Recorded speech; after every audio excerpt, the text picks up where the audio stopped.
پھر بھی بآواز بلند صلوات۔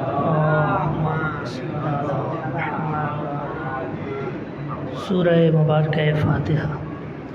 بسم اللہ الرحمن الرحیم، الحمد للہ رب العالمین، الرحمن الرحیم، مالک یوم الدین، ایاک نعبد و ایاک نستعین، اہدنا الصراط المستقیم، صراط الذین انعمت علیہم غیر المغضوب علیہم ولا الضالین۔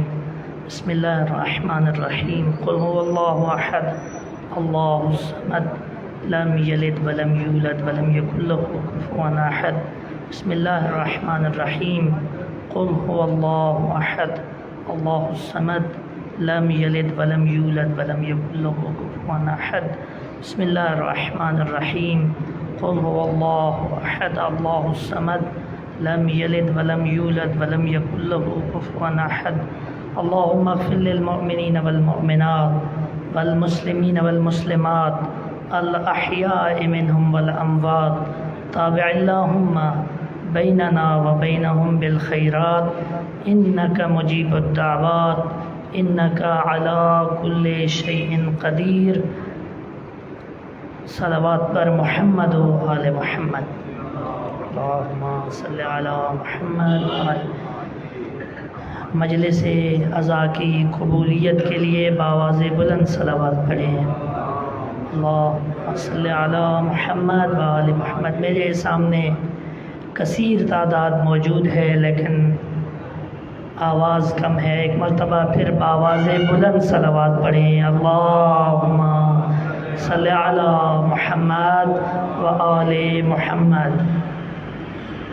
رسول گرامی حضرت محمد صلی اللہ علیہ وآلہ وسلم کا فرمان ہے کہ مجھ پر جو صلوات بھیجنے میں کم آواز کا استعمال کرتا ہے وہ کنجوس ہے، تو جو چاہتا ہے کہ وہ سخی قرار پائے بآواز بلند صلوات پڑھے۔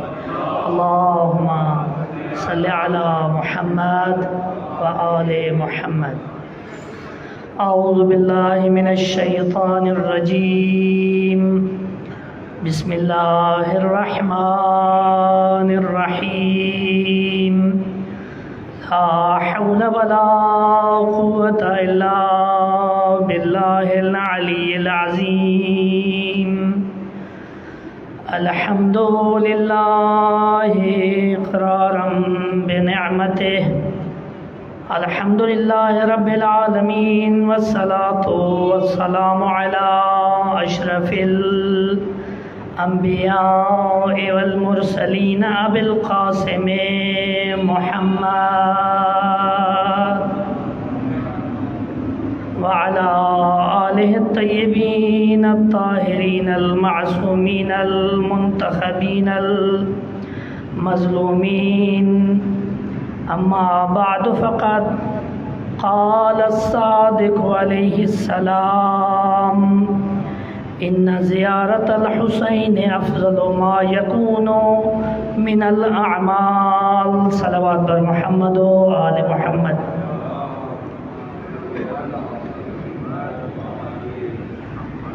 ایام عزا ماہ محرم و سفر اپنی تمام تر رحمتوں برکتوں سمیت اور کامیابیوں اور سرفرازیوں سمیت گامزن ہے۔ دعا ہے ماہ محرم الحرام اور ماہ سفر المظفر میں کی گئی تمام عبادات، عزاداری، ماتمداری، مناجات اور دعائیں جو بھی مانگی گئیں، اللہ ان سب کو اپنی بارگاہ میں قبول و منظور فرمائے، اور بانیان مجالس نے جو زحمات اٹھائیں، اس کے علاوہ تمام سامعین، تمام علماء کرام و ذاکرین عظام، اللہ تعالیٰ ان کی اس تمام کاوشوں کو اپنی بارگاہ میں بطور عبادت قبول و مقبول فرمائے۔ ایام سفر میں سب سے زیادہ جس چیز پر آج کے دور میں زور دیا جا رہا ہے وہ ہے مشی کربلا۔ جیسا کہ حالات آپ کے سامنے ہیں، کرونا کے بعد زائرین امام حسین کے لیے کافی مشکلات ہیں، تو یہاں پر پاکستان میں مشی کا ایک سلسلہ شروع کیا گیا ہے، جس کے بارے میں آج کل نوجوانوں میں ایک بحث شروع ہو گئی ہے۔ اکثر پڑھے لکھے نوجوان کہ جو ہمارے اہل سنت بھائی ہیں، وہ بھی یونیورسٹیوں میں اور کالجوں میں یہ سوال کرتے ہیں کہ یوں پیدل چل پڑنا کیا ثواب کا باعث ہے یا نہیں ہے۔ تو زیارت امام حسین کے لیے جتنی فضیلت بیان کی گئی ہے اس کی مثال نہیں ملتی۔ میں اپنی گفتگو کا آغاز اور اپنی اس موضوع کا آغاز امام زین العابدین علیہ السلام کی اس حدیث سے کرنا چاہتا ہوں کہ جس میں امام فرماتے ہیں کہ جب اللہ پروردگار نے اس دنیا کو خلق کیا تو اس دنیا کو خلق کرنے سے پہلے سب سے پہلے جو خطہ اللہ کی ذات نے خلق کیا وہ کربلا ہے۔ ایک مرتبہ زمین مکہ نے بڑے فخر کے ساتھ کہا کہ میرے پشت پر کعبۃ اللہ ہے، دنیا بھر کے مسلمان میرے پشت کی طرف رخ کر کے نماز پڑھتے ہیں، اور دنیا بھر کے مسلمان سفر کر کے کعبۃ اللہ اور صفا و مروہ کی طرف آتے ہیں۔ بڑے فخر کے ساتھ اپنا یہ انداز بیان کیا ہے زمین مکہ نے، تو جواب میں پروردگار نے فرمایا حدیث قدسی میں کہ اے زمین مکہ اتنا فخر نہ کر، اگر زمین کربلا نہ ہوتی میں تجھ کو بھی خلق نہ کرتا۔ شیخ حر عاملی ہمارے بہت بڑے مورخ، محدث اور مجتہد گزرے ہیں، وہ لکھتے ہیں کہ بہت سارے ہمارے علماء نے عزاداری امام حسین کو مستحب مؤکد قرار دیا، لیکن شیخ حر عاملی وہ مجتہد ہے جس نے عزاداری کو فقہی طور پر واجب قرار دیا ہے۔ پیدل چل کے سفر کرنے کا ثواب اتنا ہے کہ قدم قدم پر لاکھوں گناہوں کا جزیہ ادا ہوتا ہے، اور ایک ایک قدم پر لاکھوں نیکیوں کا ثواب ملتا ہے۔ کسی نے سوال کیا آیت اللہ تقی بہجت سے، ہمارے شیعہ کے بہت بڑے مجتہد اور عارف کہ جو آج سے 8 سے 10 سال پہلے اس دنیا سے رخصت ہو گئے، کسی نے ان سے سوال کیا کہ میں غریب ہوں، میں سفر کر کے کربلا نہیں جا سکتا، تو میں کربلا کی زیارت کا ثواب کیسے حل کر سکتا ہوں؟ آغا تقی بہجت فرماتے ہیں کہ اپنے گھر سے کسی بیابان کی طرف روانہ ہو جا، اپنے گھر سے امام بارگاہ کی طرف روانہ ہو جا، تجھے زیارت امام حسین کا ثواب مل جائے گا۔ اہل سنت بھائیوں کا اعتراض ابھی میں نے آپ کے سامنے بیان کیا۔ وہ فرماتے ہیں اور وہ سوال کرتے ہیں کہ پیادہ روی کی نئی روش کیا اس کا ثواب ہے یا نہیں؟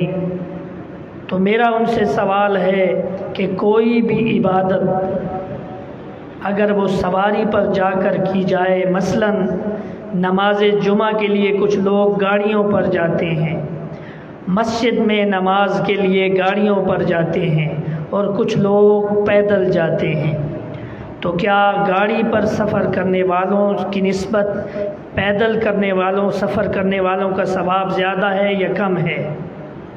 یقیناً مسجد میں نماز ادا کرنے کے لیے پیدل سفر کرنے کا زیادہ ثواب ہے، بلکہ اللہ کی ذات نے فرمایا کہ جس عبادت کے لیے جتنی زیادہ مشکلات اٹھائی جائیں میں اللہ اس کا اتنا زیادہ ثواب قرار دیتا ہوں۔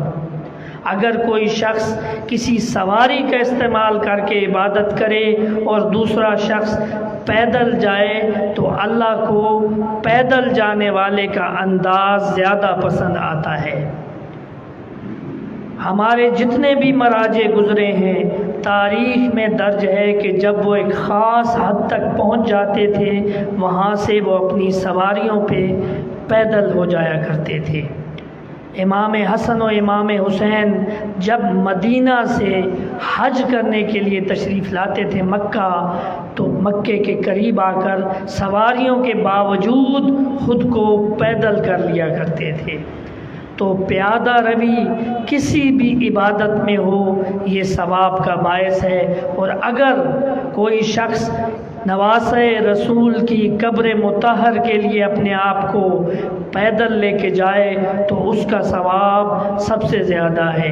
اللہ تعالی ہم سب کو زیارت اربعین اگلے سال کربلا میں منانے کی توفیق نصیب فرمائے۔ جو لوگ یہ چاہتے ہیں کہ انشاءاللہ ہم اگلے سال اپنی آنکھوں سے مقبرہ امام حسین کی زیارت کریں، بآواز بلند صلوات پڑھیں۔ صلی علی محمد وآل محمد۔ تاریخ بغداد نامی ایک کتاب ہے، اس میں ایک واقعہ درج ہے کہ ایک بغداد کا ایک حاکم ہے کہ جس نے کربلا کی طرف سفر کرنے کو منع کر دیا اور حکم صادر کر دیا کہ آج کے بعد جو بھی قبر حسین کی طرف جائے گا اس کو اپنے جسم کا کوئی نہ کوئی حصہ کٹوانا پڑے گا۔ ہر سال مختلف زائرین امام حسین سفر کرتے اور ان کو اپنے جسم کا کسی نہ کسی حصے سے محروم ہونا پڑتا تھا۔ ایک مرتبہ بغداد میں ایک خاتون، ایک بوڑھی خاتون کہ جو تقریباً 90 برس کے قریب پہنچ چکی تھی، جب وہ سپاہیوں کے نزدیک پہنچی تو سپاہیوں نے اس کو کہا، اے بوڑھی کیا تمہیں نہیں پتا کہ حاکم نے امام حسین کی زیارت پر پابندی لگا رکھی ہے؟ اس خاتون نے کہا کہ مجھے معلوم ہے کہ حاکم نے زیارت پر پابندی لگا رکھی ہے اور جو شرط لگا رکھی ہے وہ بھی مجھے معلوم ہے۔ تو سپاہی نے غصے کے عالم میں کہا کہ اپنا ہاتھ آگے کر۔ جب اس نے اپنا ہاتھ آگے کیا تو وہ ہاتھ بازو تک کٹا ہوا تھا۔ تو اس نے کہا کہ دوسرا ہاتھ آگے کر، یہ کیسے کٹا ہے؟ تو اس نے کہا یہ ہاتھ تو پچھلے سال کٹا کے گئی تھی۔ اتنی مصیبتوں اور اتنی تکلیفوں کے ساتھ ہمیں یہ منبر اور یہ عزاداری نصیب ہوئی ہے۔ اللہ تعالیٰ سے دعا ہے کہ اللہ تعالیٰ ہمیں اس قدر بنائے، اتنی طاقت اور اتنا شعور نصیب کرے کہ ہم جن تکالیف کے ساتھ ہم نے ان عزاداری کی رسومات کو اپنے اسلاف سے حاصل کیا ہے، ہم اس کو حقیقی معنوں میں اپنی اگلی نسلوں تک پہنچانے میں کامیاب ہو جائیں۔ صلوات بر محمد و آل محمد، محمد و آل محمد۔ اسی طرح پیادہ روی کا بہت ثواب ہے، اسی طرح ذکر امام حسین کا بہت ثواب ہے۔ آغا عباس قمی کے جو مصنف ہیں مفاتیح الجنان کے، کہ جن کو آپ مفاتیح الجنان کو اکثر پڑھتے ہیں، اور ہم میں سے کوئی بھی شاید ہی ایسا شخص ہو کہ مفاتیح الجنان سے جو واقف نہ ہو، ان کے فرزند کے بارے میں کہا جاتا ہے کہ وہ بہت بڑے اچھے ذاکر اہل بیت اور عالم دین تھے، اور اکثر مقامات پر وہ مجالس عزا سے خطاب کرتے تھے، اور ایک مجلس ختم ہوتی تھی دوسری مجلس شروع ہو جاتی تھی۔ صبح شام ان کو مختلف مقامات سے مجالس عزا کی دعوتیں ملتی تھیں۔ ایک وقت محرم الحرام شروع ہو گیا اور محرم کا چاند نظر آنے میں 2 یا 3 دن باقی تھے۔ صلوات پڑھیں محمد و آل محمد۔ بلند صلوات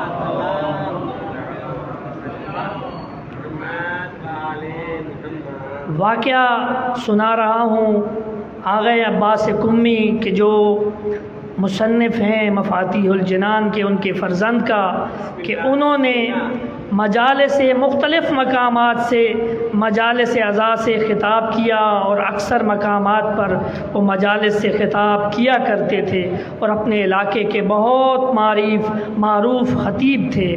ایک مرتبہ محرم کا چاند نظر آنے سے 2 یا 3 دن پہلے مولانا صاحب کے گلے میں درد پڑ گیا۔ درد اتنا بڑھتا گیا کہ شام کے وقت وہ بولنے سے بھی قاصر تھے۔ پریشان ہو گئے اور حکیم کے پاس چلے گئے، اور حکیم سے کہا کہ مجھے چیک کرو اور بتاؤ کہ مجھے کیا مرض ہو گیا ہے۔ حکیم نے جب ان کو دیکھا تو حکیم بڑا پریشان ہو گیا اور کہا کہ آپ کو کوئی ایسا مرض لاحق ہو گیا ہے کہ اگر آپ کچھ دیر بولیں گے تو اللہ تعالیٰ آپ سے قوت گویائی بھی لے لے گا۔ یہ ایسا خطرناک مرض ہے جس میں بولنا زہر کے برابر ہے۔ بڑے پریشان ہو گئے اور اپنے گھر چلے گئے، اور اپنے کمرے کے اندر حجرے کے ایک کونے میں جا نماز بچھائی اور اللہ کے حضور گریہ وزاری شروع کی، اور حضرت حسین علیہ السلام کو واسطہ قرار دیا کہ ذکر حسین آنے والا ہے، میں مختلف مقامات سے دعوتیں قبول کر چکا ہوں اور میرے گلے کو یہ مرض لاحق ہو گیا ہے۔ اور روتے رہے صبح کے قریب جا کر ان کو تھوڑی دیر کے لیے نیند آ گئی۔ خواب کے عالم میں دیکھ رہے ہیں کہ ایک بہت بڑا میدان ہے جس میں مجلس امام حسین جاری ہے۔ لوگوں کو ہٹاتے ہوئے آگے گئے، بہت بڑا مجمع ہے اور بہت لوگ وہاں سے خطابات کر رہے ہیں۔ جب انہوں نے لوگوں کو ہٹایا اور سامنے منبر کی طرف ان کی نظر پڑی تو ایک روحانی اور ایک منور چہرے والی شخصیت منبر کے قریب تشریف فرما ہے۔ پوچھتے ہیں یہ کون ہے؟ تو کسی نے کہا کہ یہ امام حسین علیہ السلام ہے۔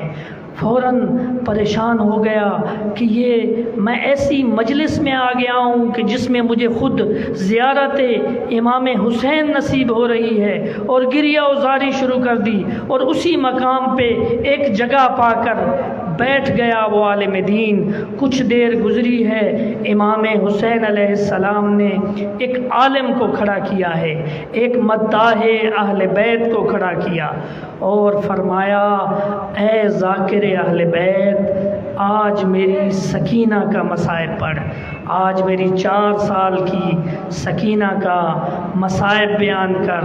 اس ذاکر اہل بیت نے 4 سال کی امام کی اس سکینہ کا مصائب پڑھا۔ جتنی دیر وہ مصائب پڑھتا رہا، امام حسین علیہ السلام کی آنکھوں سے آنسو جاری رہے، اور جب وہ ذاکر اہل بیت مصائب حضرت سکینہ بیان کر کے منبر سے نیچے آیا تو امام حسین نے با آواز بلند ایک جملہ فرمایا، اے میرے شیعو، جب بھی میری بیٹی سکینہ کا مصائب بیان ہو، اس کے بعد تم جو بھی جھولیاں پھیلا کر دعا مانگو گے نا، اللہ تعالیٰ ہو ہی نہیں سکتا کہ اس دعا کو قبول نہ کرے۔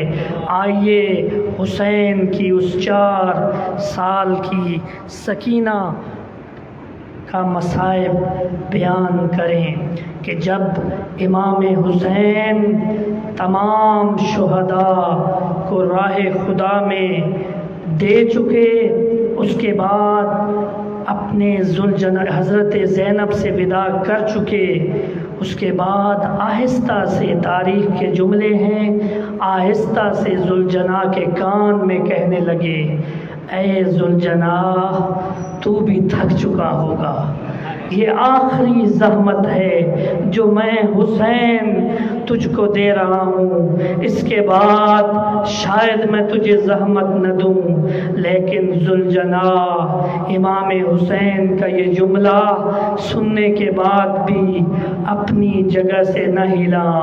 امام حسین نے جب یہ دیکھا کہ میں حسین اس مظلومیت کے عالم میں جب ذوالجناح کو یہ کہہ رہا ہو کہ یہ آخری زحمت ہے، اس کے باوجود بھی ذوالجناح قدم نہیں اٹھا رہا تو کوئی مجبوری ہوگی۔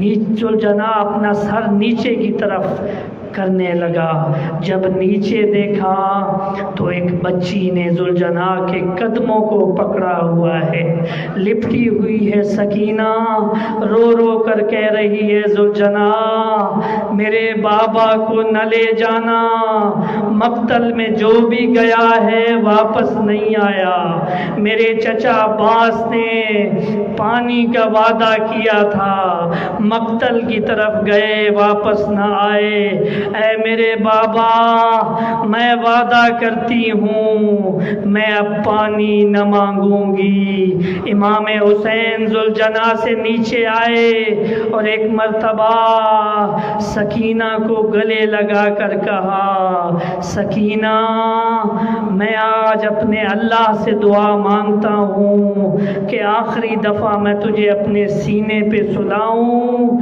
تجھے نیند آ جائے۔ کیسے ہو سکتا ہے کہ امام حسین اپنی بیٹی کو سینے پہ سلائیں اور اپنے اللہ سے دعا مانگیں اور اللہ دعا قبول نہ کرے؟ سکینہ کا حسین کے سینے پہ سر رکھنا تھا، تھوڑی دیر کے لیے نیند آ گئی، چیخ کر اٹھی ہے سکینہ اور رو کر کہتی ہے بابا اب میں آپ کو نہ روکوں گی، اب آپ مقتل کی طرف چلے جائیں۔